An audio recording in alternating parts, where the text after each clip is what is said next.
Nouvelle semaine, nouveau défi. Nous sommes très ravis, chers téléspectateurs, de vous retrouver pour ce tout nouveau numéro du plateau du bien-être de cette semaine. J'espère que vous avez eu à passer un excellent week-end, d'autant plus qu'il a été très long.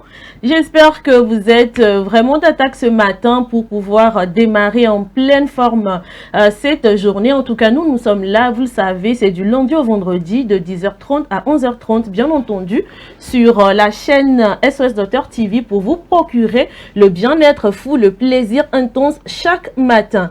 En tout cas, nous sommes au rendez-vous, nous sommes ravis de vous avoir, très chers téléspectateurs. Et aujourd'hui, vous le savez, c'est la journée mondiale du rire. Donc, le rire est thérapeutique, le dit-on. Que mon rire, que je suis mon sourire, du moins ce que je suis en train de vous transmettre, vous contamine là où vous êtes actuellement. Pour m'accompagner, oui, il y a deux hommes sur ce plateau. Il s'agit bien entendu de mon co-animateur ainsi que de Jacques Sarah. Bonjour.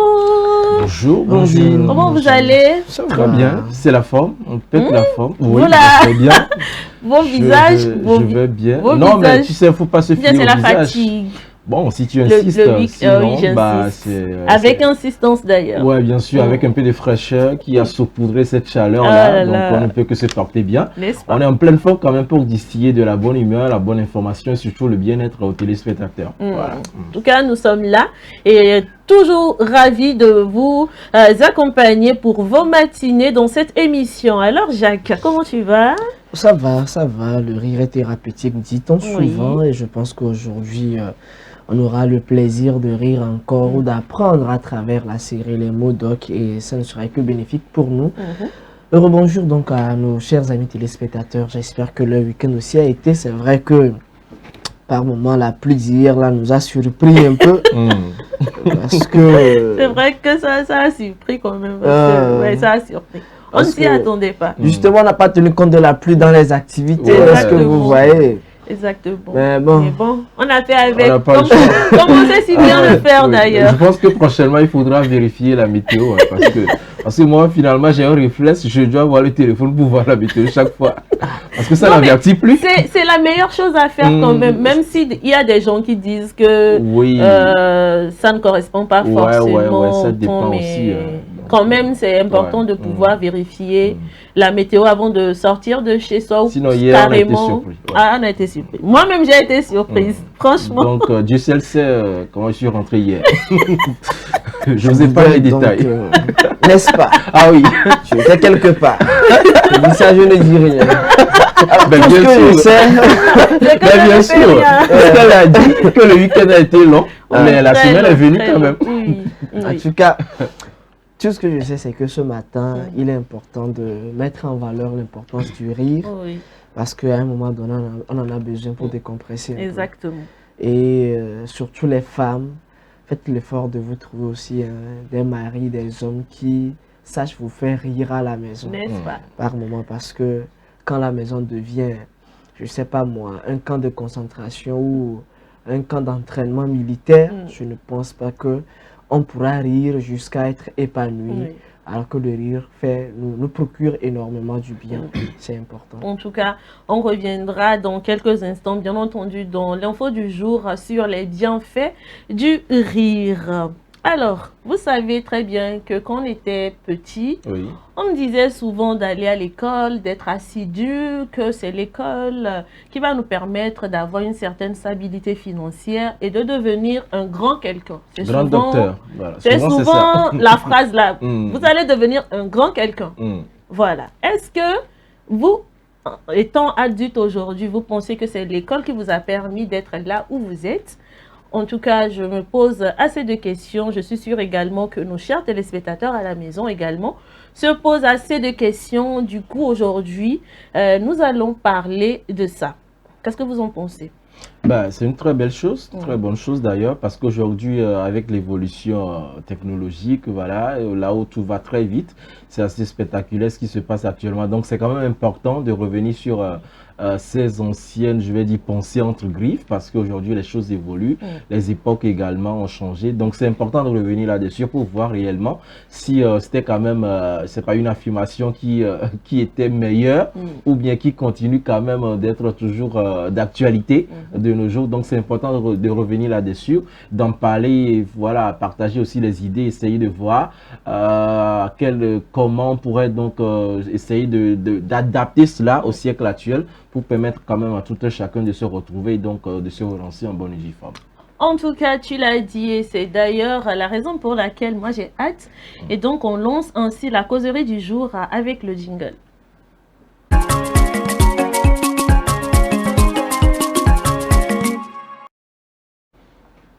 Notre causerie de ce matin a pour thème « L'école prépare-t-elle vraiment à la vie ?»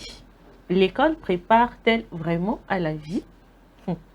Point d'interrogation. Je connais beaucoup de personnes qui sont sûrement à la maison, qui vont se dire Nenke les plateaux, hein, difficile. Et il y a la signe, bien sûr, bien sûr. Bien sûr, le sujet même ressemble à un sujet de philosophie.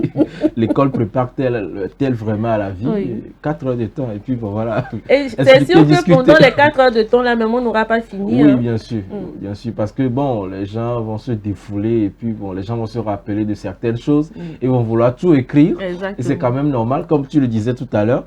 C'est vrai qu'à l'école, voilà, on passe des années sur le banc, il faut apprendre, mémoriser, bûcher les choses, les formules, les auteurs, les citations, beaucoup de choses, et réussir comme les parents le disent. Il faut donc aller à l'école, avoir un diplôme, réussir et voilà, donc travailler, être sous quelqu'un, je le dis directement comme ça.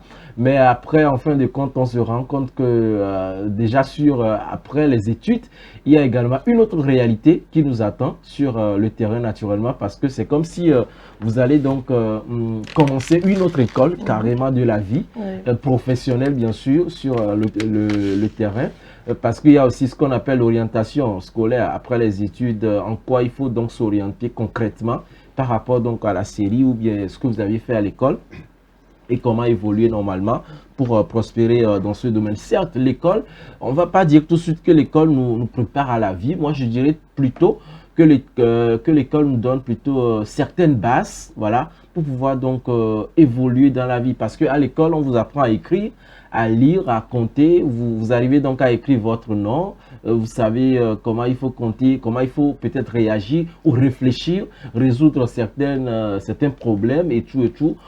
Peut-être quelque part on pourra aussi parler du côté social, parce que il y a aussi cette affaire de groupe de travail où on est là ensemble en train de travailler, de s'échanger les idées, d'analyser sur un fait. Il y a beaucoup de choses quand même, beaucoup de valeurs morales et civiques, j'allais dire, qui sont donc inculquées aux enfants à l'école. Mais après cela, on se rend compte qu'il y a une certaine insuffisance, parce qu'aujourd'hui, après les études, quand vous commencez la vie professionnelle, vous vous rendez compte qu'en réalité, il y a ce qu'on appelle l'entrepreneuriat.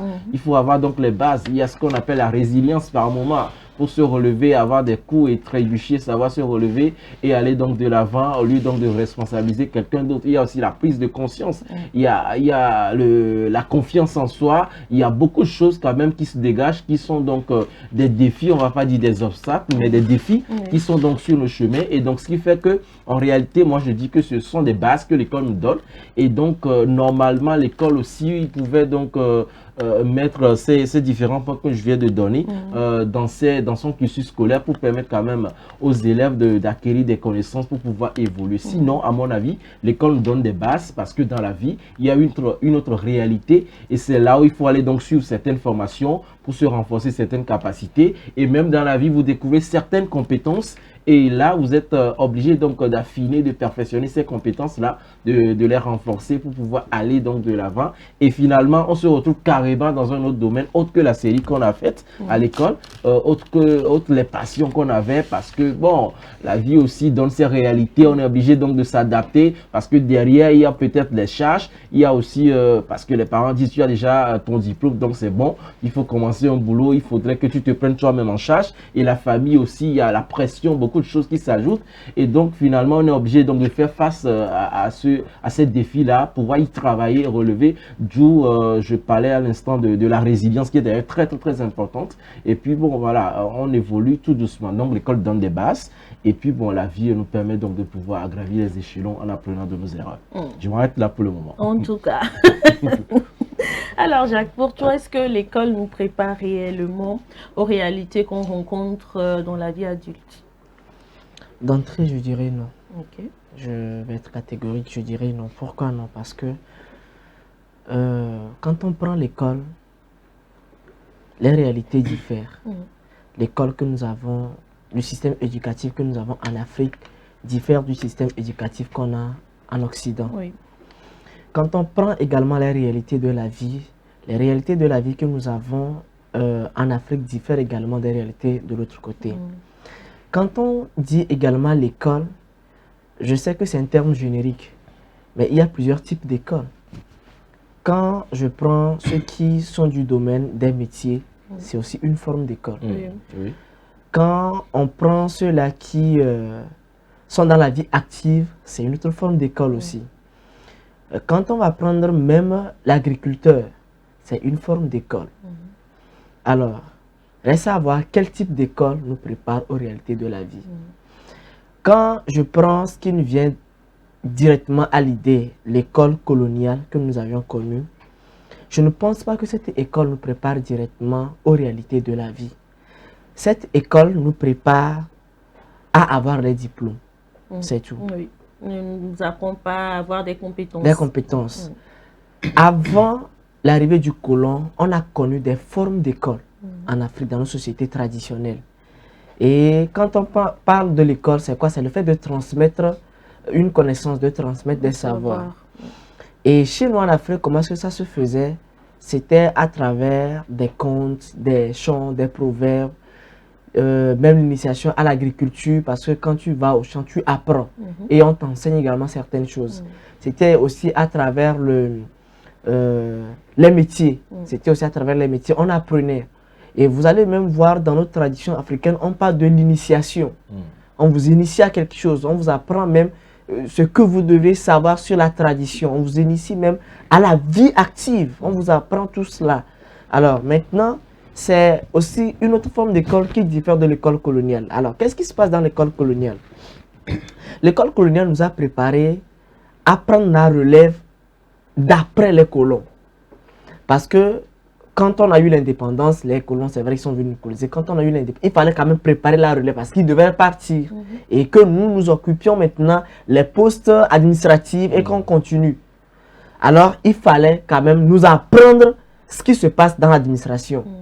Et c'est de là qu'on arrivait à apprendre à écrire, à lire, à parler. C'était ça l'essentiel. Maintenant que je sais lire, écrire et parler, je pense qu'il y a une récitation, quelque chose comme ça. Voilà. Donc, c'était principalement ça l'essentiel. Et on vous apprenait quelques notions qui vous permettent quand même, une fois arrivé à l'administration, qu'on puisse rédiger des lettres, qu'on puisse comprendre quelque chose, réfléchir sur certains problèmes et essayer de les résoudre. On bûchait même, en tout cas on a toujours bûché, hein. Tu bûches, tu viens déverser. C'est clair. Voilà. Mais est-ce que ça nous prépare aux réalités de la vie? Non. Et la vie est beaucoup plus complexe. C'est parce qu'à l'école, il y avait des choses qu'on ne faisait pas forcément, des choses qu'on ne rencontrait pas véritablement dans la vie active. Je vais prendre un exemple qui est aussi simple. Je me rappelle quand vous faites les cours de comptabilité, on descendait des chiffres pas possibles. Et à un moment donné, on se pose la question, mais ces chiffres-là qu'on descend, on ne les a jamais vus. Mais quand tu appuies sur ta calculatrice, tu te dis, est-ce que ça a coulé? Non, est-ce que le montant, là, non, c'est pas juste. Et on faisait ce jeu-là, et à un moment donné, on se posait la question, mais est-ce que c'est véritablement ça? Jamais on a apporté des cas où on était confronté à la réalité, on a touché du doigt cette somme-là, on a fait ceci, cela. Alors que quand vous revenez dans la réalité, c'est deux mondes différents. Bien sûr. C'est vrai que vous avez quelques notions de base, mais dans la pratique, c'est pas ça. Alors, c'est pour dire qu'il y a quand même une certaine différence. On est d'accord qu'il y a une certaine différence entre la théorie et la pratique. On devrait être d'accord du fait que l'école ne nous prépare pas aux réalités de la vie. Bien sûr. L'école ne nous prépare pas à pouvoir surmonter peut-être les déceptions, comme Willy l'a dit. L'école ne nous prépare pas à peut-être à surmonter certaines choses. C'est vrai que quand on échoue à l'école, les parents sont là, ils essaient de vous remonter le moral. Mais dans la vie active, ce n'est pas ça. Vous venez de perdre un contrat. Vous venez de commander, je ne sais pas moi, des marchandises. On vous dit que non, qu'il y a eu un problème. Quand je prends peut-être le problème du détroit d'Ormuz, par exemple, mais vous imaginez les pertes énormes. Alors, on n'a pas été préparé à ça.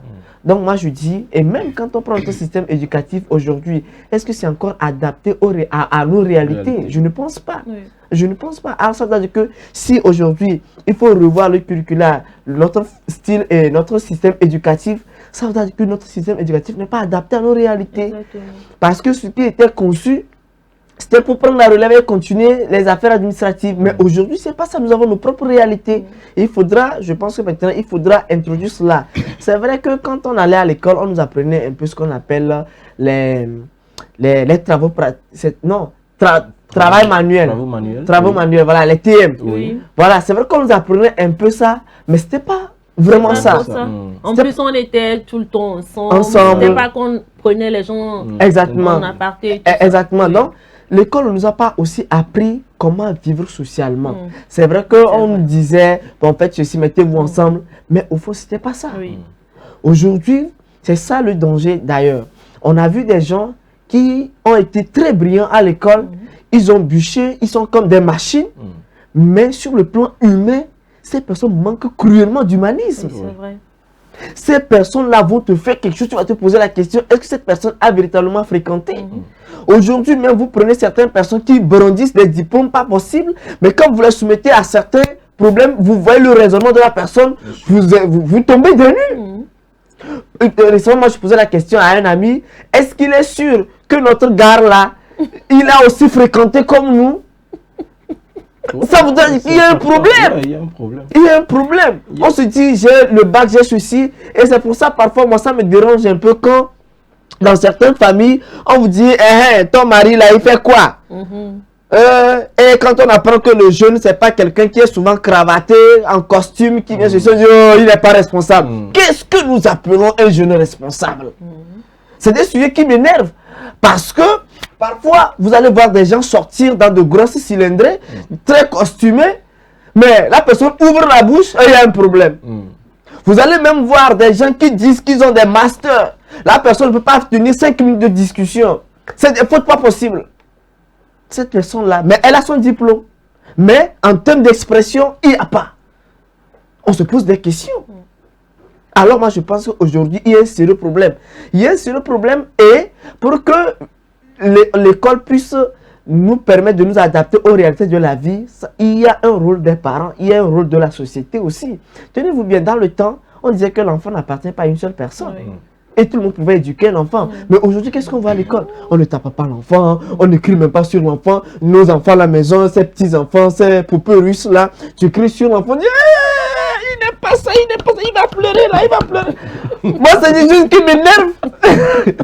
On te dit non, il va pleurer. Et maintenant... C'est souvent les grands-parents qui sont dans... Il n'y a pas que les grands-parents, il n'y a pas que les grands-parents. Mais il y a des parents aussi qui font... Justement. Plus les grands-parents. Et cet enfant-là commence par fréquenter, cet enfant est brillant, des diplômes, et quand il arrive en entreprise ou encore dans la vie réelle, mais quand il est confronté à certaines difficultés, il ne tient pas.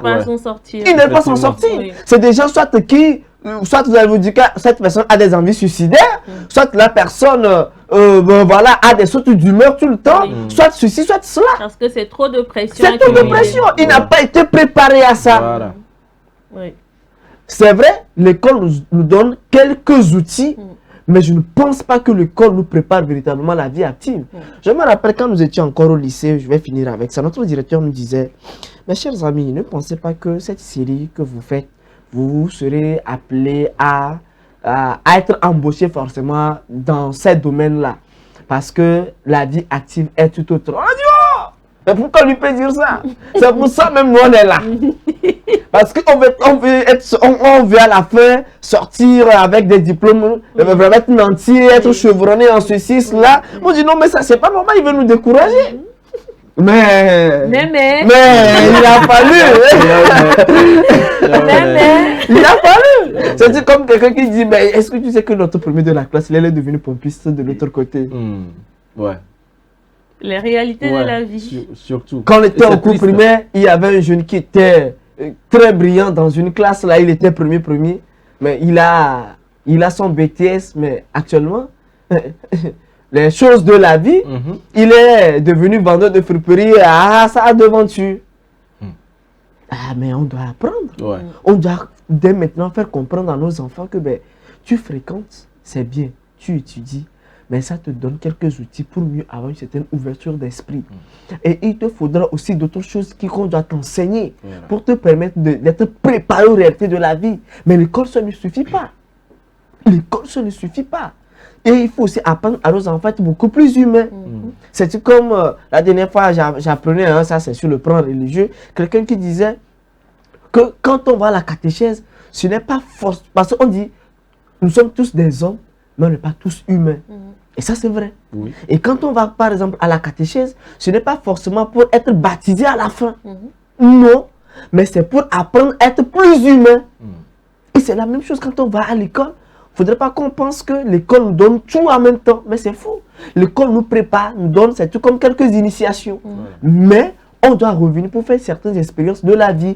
On doit apprendre certaines choses de nos parents, de notre culture. Et je parlais à l'école traditionnelle, les contes, les proverbes, les histoires. On apprenait à travers ça. Il faut refaire ces expériences-là avant d'être un homme accompli. Mais l'école en soi ne nous permet pas d'être un homme accompli parce que c'est un système qui a été inventé, qui nous a été apporté pour nous permettre de faire une continuité des affaires administratives.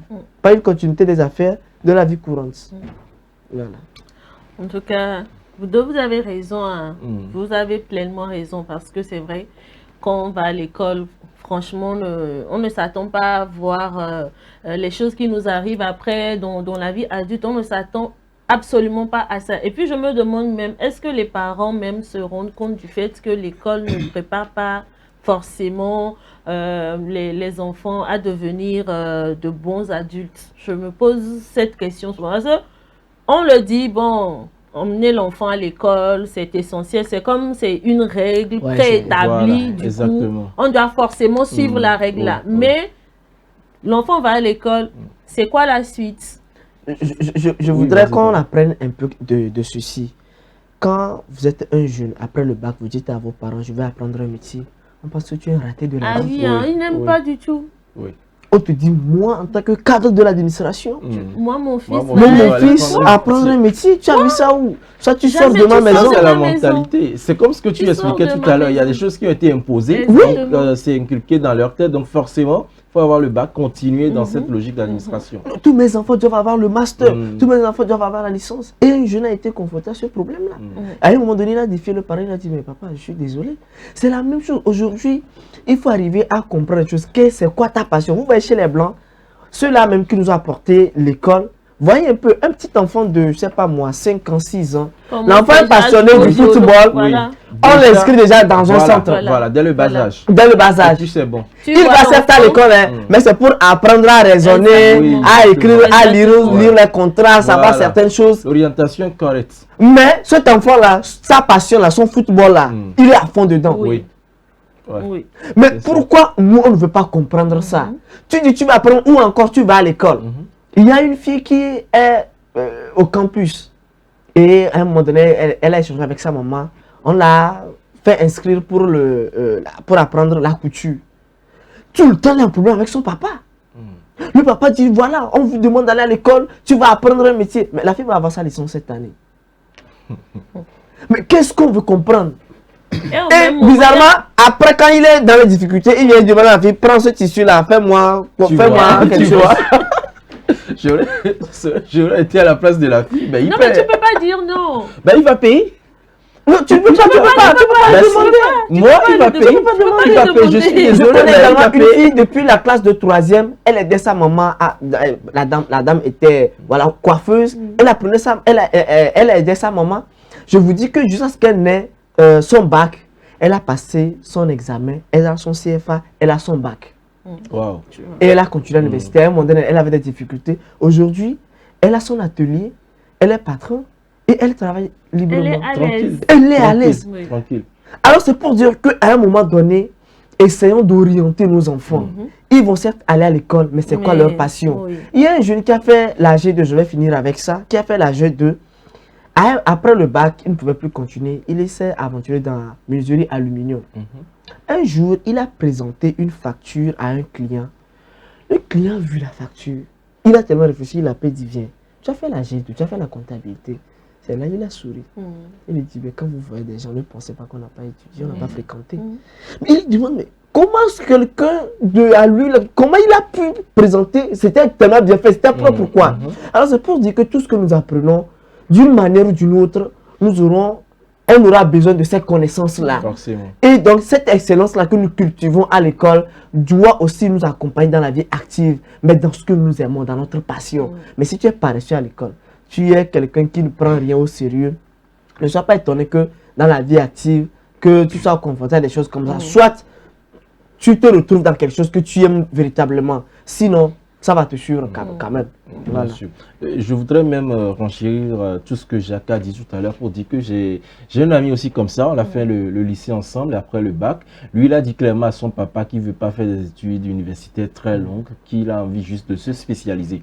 Donc, c'est un monsieur déjà au lycée. Lui, il participait déjà à des concours de mystère à l'époque à Monte Cristo. Il était déjà mannequin. Il faisait la photographie. Il avait appris à prendre des photos. Il faisait des petits jobs déjà. Donc après, il est parti au campus, lui-même, il dit, il voyait absolument rien. Il n'a rien vu la première année. Il a décidé donc d'arrêter tout ça. Et il est parti se faire former dans le domaine de disc jockey, être DJ. Il est parti au Gabon, il a essayé des grosses boîtes là-bas, il a travaillé là-bas pendant longtemps avant de revenir. Et la dernière fois, le monsieur nous surprend, il dit qu'il va faire une reconversion professionnelle. Actuellement, il est en train de faire 2 ans en menuiserie aluminium. Il est marié, il a des enfants, mais il a décidé d'aller donc se faire former en menuiserie aluminium, que lui, il est très passionné par ça. Il veut le faire avant de repartir.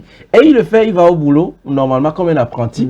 Et dans l'atelier, c'est-à-dire quand tu le vois, et tu vois le patron, tout le monde pense que c'est lui le patron. Pour dire qu'en fait, tout ce que tu dis, c'est tout à fait normal. Il sait pourquoi il est là. Oui, justement, et c'est réel. Et les vendredis, il est toujours appelé pour aller jouer dans des boîtes et prendre de l'argent. Et puis voilà. Donc, c'est vrai qu'il faut suivre les enfants, mais il faut aussi être à l'écoute des enfants pour détecter les choses et les accompagner.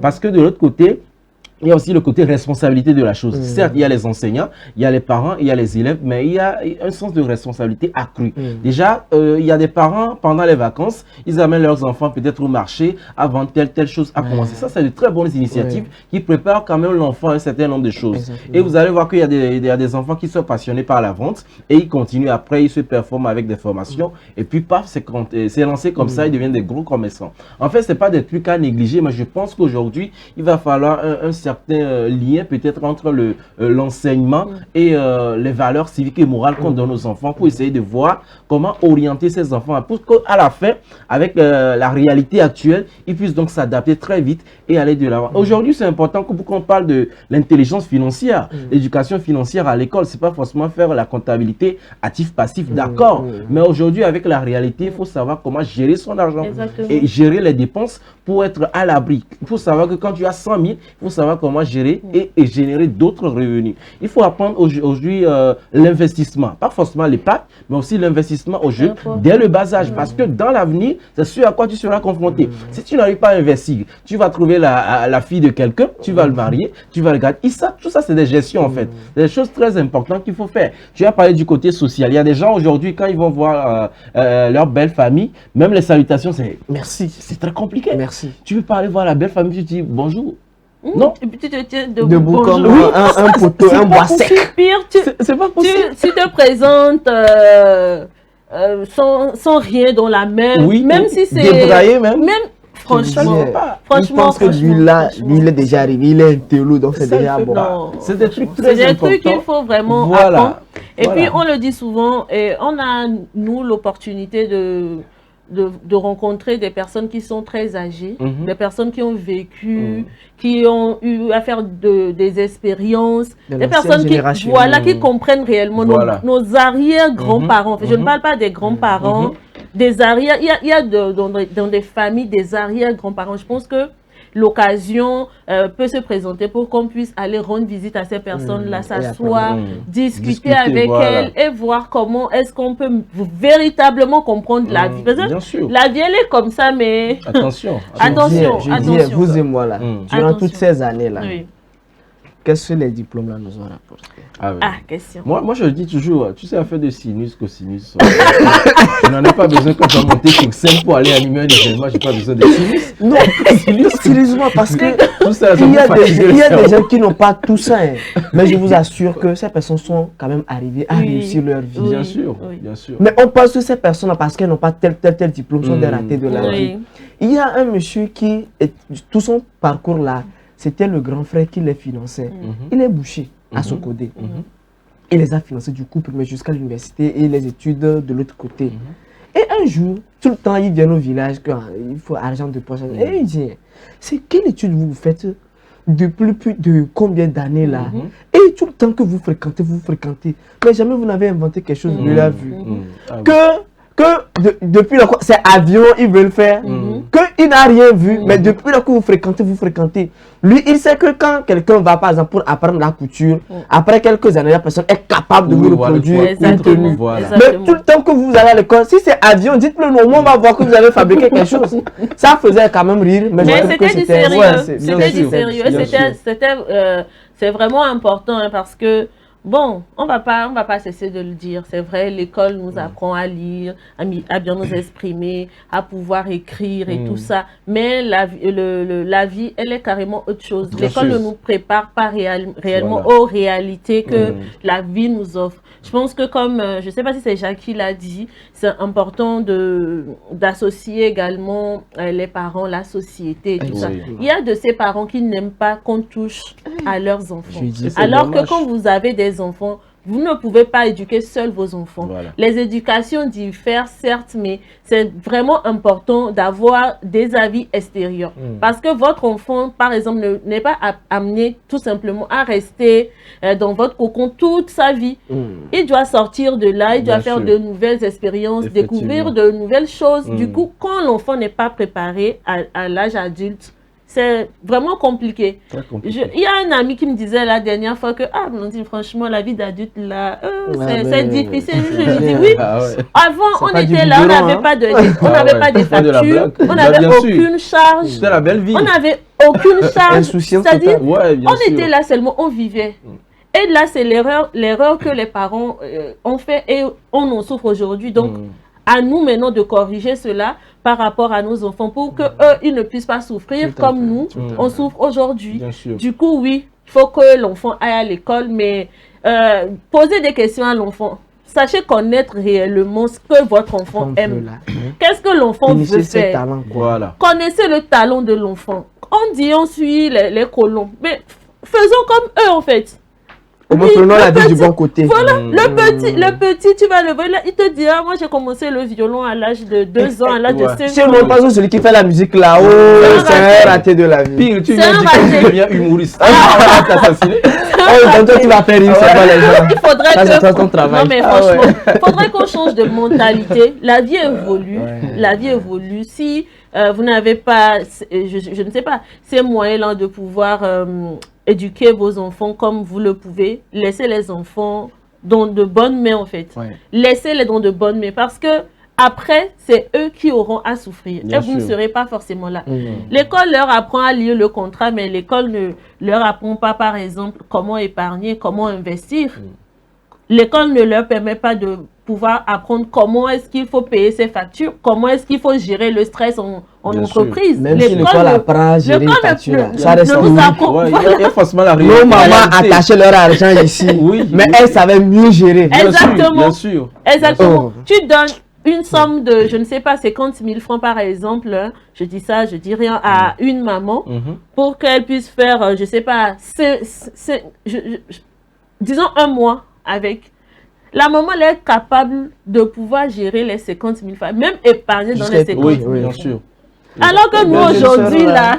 Je ne sais pas que le marché, c'est cher. C'est quoi tu me donnes comme ça? Je vais faire quoi avec ça? C'est ça. En tout cas, on en rigole, mais franchement, c'est très important. L'école, oui, nous prépare à être de personnes éduquées de manière à ce qu'on puisse, voilà, apprendre comment être en entreprise et tout ça. Mais l'école ne nous permet pas forcément de pouvoir gérer le tas de choses que la vie nous offre, que la vie met devant nous.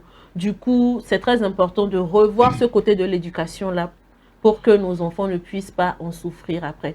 On en parle, on en discute tout le temps. J'espère que vous, du moins qui suivez cette émission, vous prenez quand même le soin d'écouter nos conseils et que vous les mettez en pratique parce que il ne sert à rien de venir parler ici et que vous ne puissiez pas véritablement prendre les conseils là et les mettre en pratique. Essayez quand même, essayez. Rien je ne sais pas. Rien ne va... Vous ne perdez rien. Voilà, vous ne perdez rien. Voilà, merci de m'avoir passé la phrase. Ce sont des expériences. Essayez quand même. Essayez quand même. Et voilà, pensez à l'avenir fructueux de vos enfants. Voilà. La manière dont vous aimez vos enfants, là. Pensez à leur avenir fructueux. Et ne leur permettez pas de souffrir après. Parce que nous, aujourd'hui, nous, on souffre. Nous, on souffre. Tu souffres. Ah oui, on souffre. Parce que l'école ne m'a pas appris tout ce que je suis en train de subir aujourd'hui. Franchement, il y a tellement de choses à gérer. Et puis, moi, c'est que j'ai eu la chance d'avoir des parents compréhensifs dès le bas âge. Ils savaient que soit c'était la communication, soit c'était le cinéma. Bon, ils avaient compris très tôt. On était restés dans ça. Mais j'ai eu des cousins, des cousines. Après le bac, oh, moi, je vais aller apprendre... Mais orientez également vos enfants, en fait. Orientez vos enfants. On ne vous demande pas de leur imposer des choses. Orientez-les. Si ça leur sied, tant mieux. Sinon, bah, voilà, quoi. En tout cas, on a assez blablaté. Hein. Ouais, bien sûr, on a dit beaucoup de choses. On n'a pas blablaté quand même. Donc, on a dit des choses sensées, des choses très réelles, des choses importantes. Voilà. Bon. Je pense que l'essentiel a été dit. Nous allons marquer une pause. Oui, bien souffler sûr. un tout petit peu. Oui, si tu insistes. Ah, j'insiste, avec insistance. Sinon, on pouvait continuer, mais bon, si tu insistes, il n'y a pas de souci. Parce qu'on a assez de choses à donner à nos chers téléspectateurs. D'accord, c'est que femme veut Dieu veut. Donc, on part en pause et on revient juste après. Oui, non, je pense qu'on a fini la cause. La pause.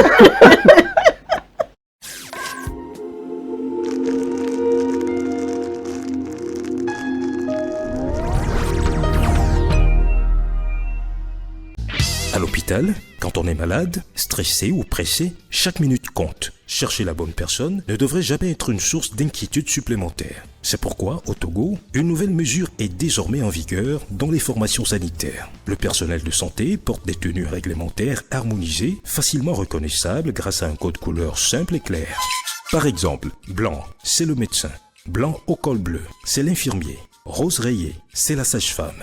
Désormais, selon le service recherché, consultation, soins, maternité, pharmacie ou appui au service, vous identifiez plus rapidement le bon professionnel. Des gestes simples. Regardez la couleur de la tenue, lisez le nom et la fonction et avancez sereinement. Dès l'entrée et dans les couloirs, suivez les panneaux et affichages pour savoir vers qui vous dirigez. À défaut, adressez-vous à l'accueil qui vous orientera. Ensemble, pour un hôpital plus lisible, plus organisé et plus efficace au service de tous.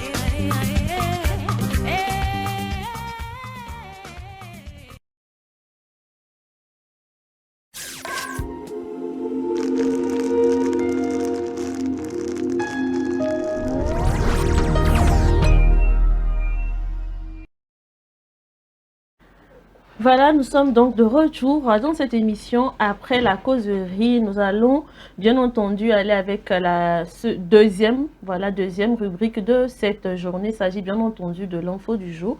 Nous avons 3 informations à donner à nos chers téléspectateurs aujourd'hui. Effectivement, on va commencer par le soja qu'on consomme tous. On va beaucoup plus parler de sa consommation dans l'info du jour. On y va avec le jingle.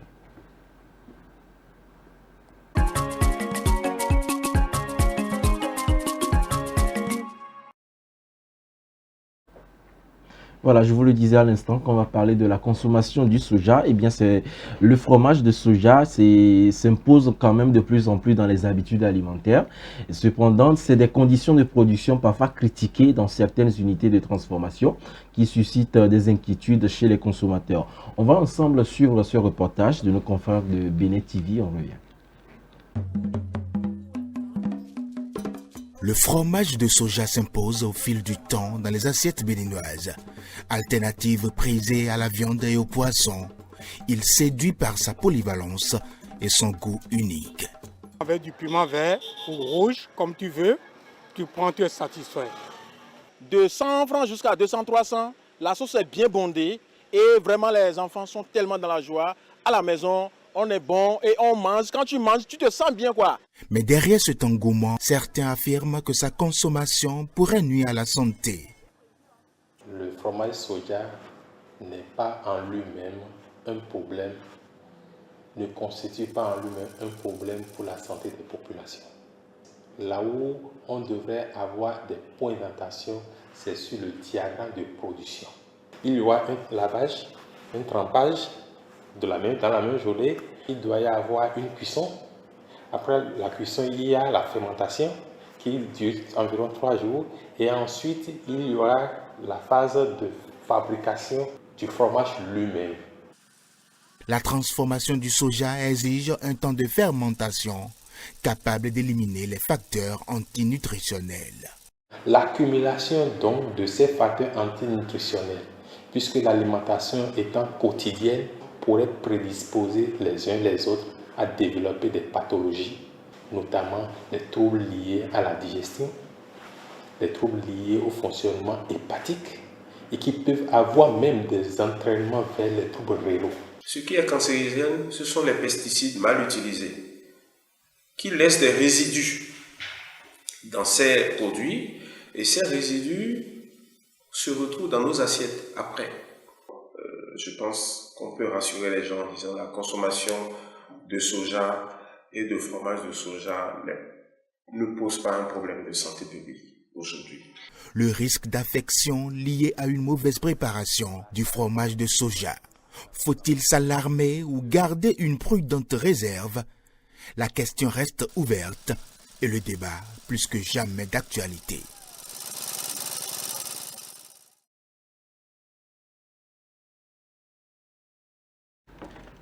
À l'instant, le reportage de nos confrères de Bénin TV concernant la consommation de soja. Je pense qu'on en mange tous. Hein. Ah, donc, oui. c'est vrai que les préparations sont parfois un peu douteuses, comme on l'a regardé tout à l'heure dans le reportage. Certes, la consommation n'est pas aussi mauvaise en soi, mais je pense que l'idéal, c'est de pouvoir accorder une certaine attention particulière à la préparation pour que ça soit fait dans de meilleures conditions. Et puis, bon, voilà, tranquille, ça marche quoi.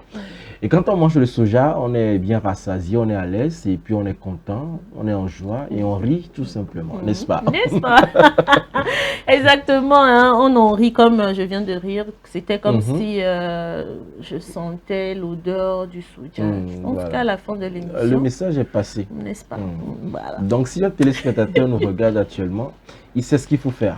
Je pense qu'il y a la Bible qui dit il ne faut pas endurcir ton cœur. N'est-ce pas? C'est Dieu qui te parle. Voilà, on y va. Tout ça, c'est le rire. Quand ça vous arrange, vous connaissez les versets bibliques. Non, mais tu sais, c'est la journée mondiale du rire. Donc, on n'est que dans cette logique-là. On va aller sur ce champ. Eh bien, aujourd'hui, donc, nous passons ainsi à la deuxième information de cette journée. Aujourd'hui, le 4 mai, c'est la journée mondiale du rire. La journée mondiale du rire est une célébration internationale dédiée aux bienfaits du rire sur la santé et le bien-être. Elle a été créée en 1998 par Madan Kataria, un médecin indien qui a aussi lancé le mouvement du yoga du rire. L'idée était simple, utiliser le rire comme outil pour promouvoir la paix et renforcer les liens entre les personnes. Les objectifs de cette journée, le tout premier objectif, c'est de promouvoir la paix mondiale à travers le rire, sensibiliser aux bienfaits du rire sur la santé, encourager la connexion sociale et la joie collective. Je vous disais qu'on aura parlé bien entendu des bienfaits du rire. Eh bien, sachez que le rire a des effets prouvés sur le corps et l'esprit. Il y a premièrement la réduction du stress et de l'anxiété. Vous le savez, forcément, quand vous riez, vous êtes tout joyeux, puis vous déstressez naturellement. Il y a la libération d'endorphines qui sont les hormones du bonheur. Et il y a le renforcement du système immunitaire. Il y a l'amélioration des relations sociales. Alors, La chose aussi à retenir sur cette journée, c'est que la journée mondiale du rire rappelle que quelque chose d'aussi simple que le rire peut avoir un impact profond sur la santé individuelle et collective. Voilà. Riez, riez, riez, riez seulement. À outrance, tout simplement, parce que ça fait du bien. Ah oui, ah oui. Et comme il est abuser du rire. thérapeutique, donc je pense que c'est important de pouvoir rire. Eh bien, nous passons donc à la troisième information de cette journée. Nous sommes dans le mois de mai. Vous savez que le mois de mai, c'est généralement le mois du dépistage des hépatites virales. Oui. C'est une période de sensibilisation consacrée à la prévention, aux tests et à la prise en charge des hépatites, en particulier les formes B et C qui peuvent évoluer silencieusement pendant des années. Les hépatites virales sont des infections du foie causées par différents virus dont les plus préoccupants à long terme sont les hépatites B et les hépatites C. Elles peuvent devenir chroniques et entraîner des complications graves comme la cirrhose ou le cancer du foie. Alors, les objectifs de ce mois de dépistage: encourager le dépistage précoce, informer sur les modes de transmission, promouvoir la vaccination, notamment contre l'hépatite B, faciliter l'accès au traitement. Alors, pourquoi se faire dépister? Beaucoup de personnes infectées ne présentent aucun symptôme pendant longtemps. Le dépistage permet donc de savoir si l'on est porteur, de commencer un traitement si nécessaire, d'éviter de transmettre le virus à d'autres. Et vous vous demandez certainement comment est-ce que les hépatites se transmettent. Alors, l'hépatite B d'abord, sachez que ça se transmet à travers le sang, à travers les relations sexuelles et la transmission... Non protégée. Non protégée, bien entendu. Oui, Jacques, non protégée. C'est important de préciser. Bon, voilà, les relations sexuelles non protégées. Et puis, la transmission mère-enfant. Voilà. Et puis, les hépatites C, généralement, sont contaminées ou bien se transmettent principalement par le sang. Voilà, c'est-à-dire les matériels non stériles. Stérile, la transfusion non sécurisée, stérilisée, voilà, etc. Donc, c'est le mois, c'est tout un mois, le mois de mars, c'est du 1er au 31 du coup. Prenez le temps d'aller vous faire dépister pour voir si vous êtes bien portant ou si vous avez cette, je sais pas, ces hépatites-là. Et vous prenez tout simplement, vous prenez rendez-vous avec un spécialiste qui vous prend en charge pour vous aider à tout simplement soigner ces hépatites-là. Je vais créer dans vos oreilles durant tout ce mois. Apprêtez-vous. Ah oui, c'est important. Voilà, c'est la troisième et dernière information de cette journée, ce qui nous tend ensuite vers les mots doc. Bien sûr, les mots doc avec toute la team de Michel Gourou, voilà, les mots doc qui passent donc dans cette émission depuis un bon bout de temps. Et c'est donc l'histoire un peu, l'atmosphère à l'hôpital, comment ça se fait, ce qu'il faut éviter, ce qu'il ne faut pas faire, là où s'adresser concrètement. Donc, c'est dans les mots doc. Et le thème aujourd'hui, c'est « On ne rentre pas avec sac ». On ne rentre pas avec sac, restez avec nous, regardez les mots doc et on revient.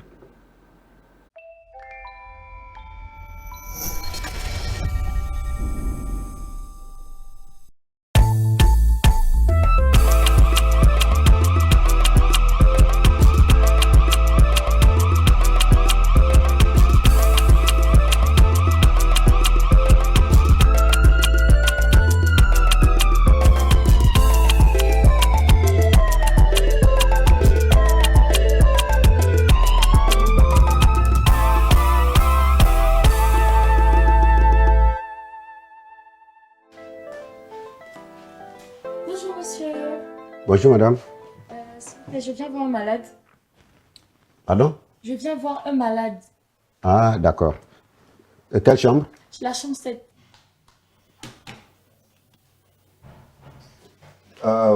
Oui. C'est Mustapha Assalé. Oui, c'est ça. Comment vous appelez? Floridior. Flori? Floridior. Dior. Comme le Dior. Ah, c'est vous qui fabriquez le parfum là. Mais attends, votre malade là aussi, hein? Mustapha Assalé. Ça, c'est quelle composition ça? Ça, c'est quelle région? C'est pas un nom d'ici ça. Ah, ok, madame, prenez le couloir là. Quand vous prenez le couloir, arrivez devant la deuxième couloir là. Vous prenez l'escalier, il est au deuxième étage. Il n'y a pas de Voilà. problème. Merci beaucoup. Ouais, mais madame, revenez. On ne rentre pas avec sac. Mais j'ai des affaires personnelles, donc je ne peux pas déposer mon sac. Madame, on ne rentre pas avec sac. Tu vas te parler comment? Ok. C'est caillou qui est dans tes oreilles. Ok. C'est les règles ici. Ok. Oh, je dis on ne rentre pas avec sac, on ne rentre pas avec sac. Qu'est-ce que c'est ces manières-là?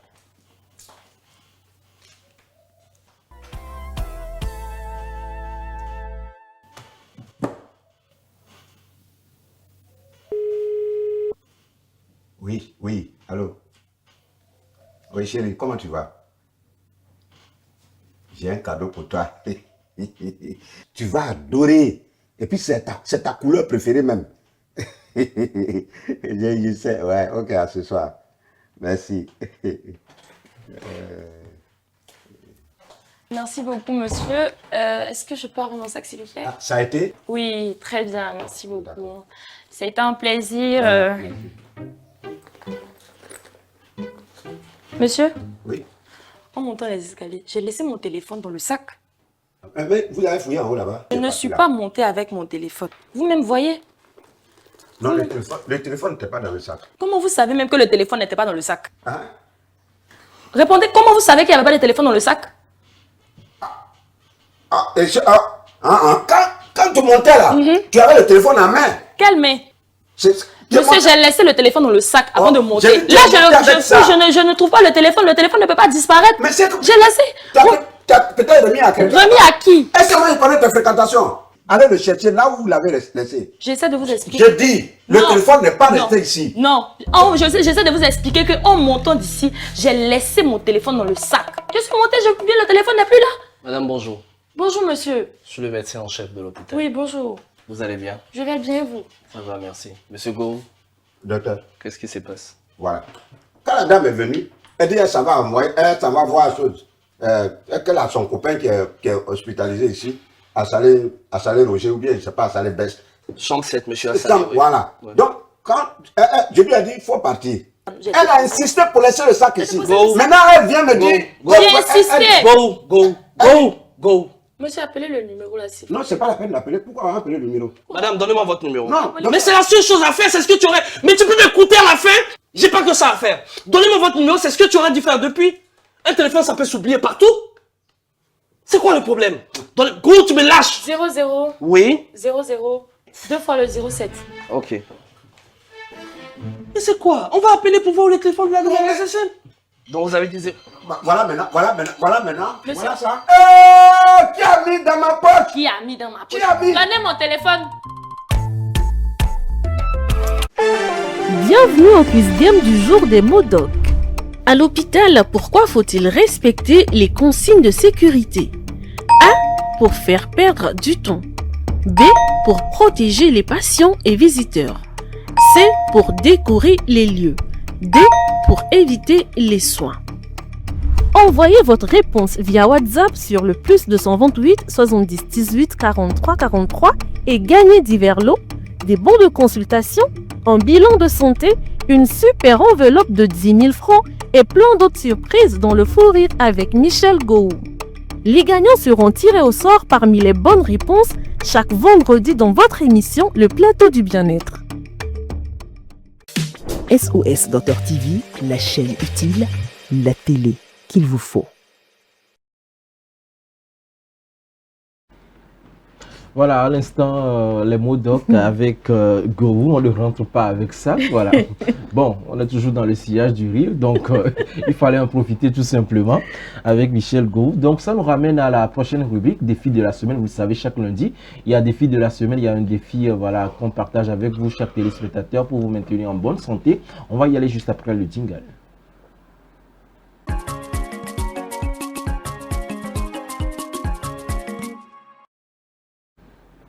Eh bien, le défi de cette semaine, il est très simple. 7 jours, un fruit par jour. 7 jours, un fruit par jour. Autrement dit, il faut consommer donc un fruit chaque jour pendant 7 jours exactement. Et l'objectif est clair, c'est de recharger le corps en nutriments naturels et booster votre bien-être. Et donc, on va parler des bienfaits voilà, de la consommation du fruit sur la santé et surtout comment réussir ce défi-là. Premièrement, consommer les fruits vous renforce l'immunité, parce que les fruits sont riches en vitamines et surtout en vitamine C. Et aussi, ça améliore votre digestion grâce aux fibres. Il y a moins de ballonnement et ça constitue donc un meilleur transit pour la digestion des aliments. Ça apporte également de l'énergie naturelle, contrairement donc au sucre industriel, au sucre industriel qu'on constate dans les fruits, enfin dans les jus de fruits, voilà, qu'on achète un peu partout dans les supermarchés. Ça hydrate également le corps parce que les fruits contiennent beaucoup d'eau quand vous les consommez. Ça protège votre cœur parce que ce sont des antioxydants et ça fait réduire des risques cardiovasculaires.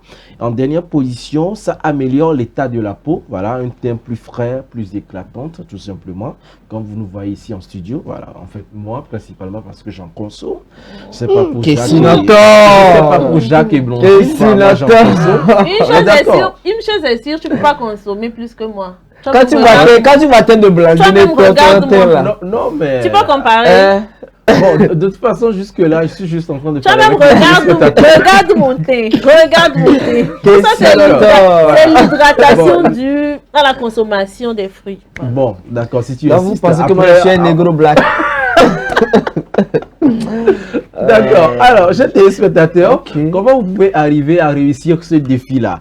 Premier point, eh bien, commencer la journée avec un fruit, d'accord? Que ce soit une banane, une orange ou bien la papaye, vous avez le choix, la pomme, tout ce que vous voulez. Vous commencez donc la journée avec un fruit, tout simplement. Et après, il faut varier les fruits chaque jour pour bénéficier vraiment de différents nutriments. Soit aujourd'hui, vous prenez la pomme, demain c'est l'orange, le mercredi c'est la banane, le jeudi c'est la papaye, ainsi de suite, selon votre goût. Ensuite, privilégiez les fruits de saison. Actuellement, je pense qu'il y a la mangue, voilà, qui est de saison. Vous pouvez en prendre, en fait, même des jus plus frais, plus riches et plus accessibles d'ailleurs. Et carrément remplacer les petits envies de grignoter parfois du biscuit, du bonbon, voilà. Les sucettes là, les remplacer plutôt par des fruits, voilà. Et aussi se fixer une routine simple, 1 à 2 fruits par jour. 1 à 2 fruits par jour, ça le fait. Et donc, comme astuce pratique, préparer ces fruits à l'avance pour éviter d'oublier ou carrément de céder à la tentation de prendre peut-être du jus, voilà, des sucettes, des amuse-gueules, des trucs sucrés qui vont encore surcharger votre organisme négativement, bien sûr. Et quand vous nous suivez actuellement, vous n'avez qu'à prévoir donc des fruits. Peut-être vous commencez aujourd'hui ou carrément demain mardi. Vous le faites sur 7 jours et puis donc vous nous en direz des nouvelles tout simplement via nos canaux sociaux, vous le savez bien sûr. Donc, pour conclure la rubrique défi de la semaine d'aujourd'hui, 7 jours, un fruit par jour. Je compte vivement sur vous pour observer ce défi-là et être en bonne forme et avoir une peau éclatante, un teint clair. Comme moi, bien sûr. Voilà. Donc, oui, bien sûr, j'insiste, bien sûr. J'insiste. En tout cas, merci beaucoup, William. Je pense que ce fruit, c'est tellement, ce défi est tellement accessible, on pourra bien entendu le relever. Jacques, on parle d'hydratation, on va encore parler d'hydratation, n'est-ce pas? C'est une bonne chose. C'est une très bonne chose et c'est tout de suite après le jingle, bien entendu.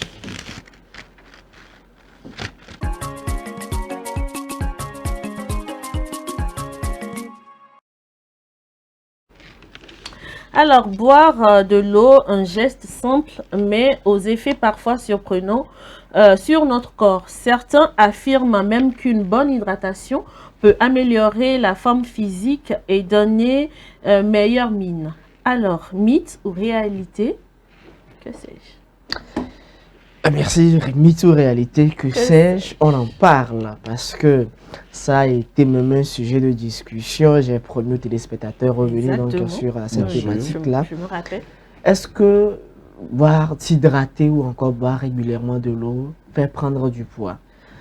J'ai dit ici que ceux-là qui m'avaient vu pendant mes congés là, je suis revenu, j'ai pris un peu. Tu as vu de poids. Mais est-ce que c'est réellement de l'eau? Question. question. Que sais-je? Que sais-je? Je n'en sais rien, mais j'en sais quelque chose. Le sage. Il est vrai que quand on prend de l'eau, ça n'apporte pas tout de suite un apport, ça n'ajoute pas de graisse aux muscles, ni d'énergie à l'organisme. Et prendre beaucoup de l'eau, c'est vrai que tout de suite, quand vous en consommez assez, vous allez vous sentir beaucoup plus lourd. Parce qu'il y a une certaine quantité à l'intérieur, donc on va se sentir beaucoup plus lourd. Et ça peut augmenter le poids temporairement. C'est-à-dire quand vous prenez une certaine quantité, vous montez sur la balance, ça peut influencer un peu votre poids. Mais c'est temporairement, c'est juste un moment. Quand vous allez vider votre vessie, ben, écoutez, vous allez revenir au poids normal. Alors, mythe ou réalité? Il faut dire que s'hydrater peut améliorer l'apparence, d'accord, de façon générale du corps. Mais ce n'est pas l'eau seule qui fait grossir. Vous n'allez pas grossir, mais ça va améliorer votre condition physique, votre apparence physique. Et ça aura un bienfait.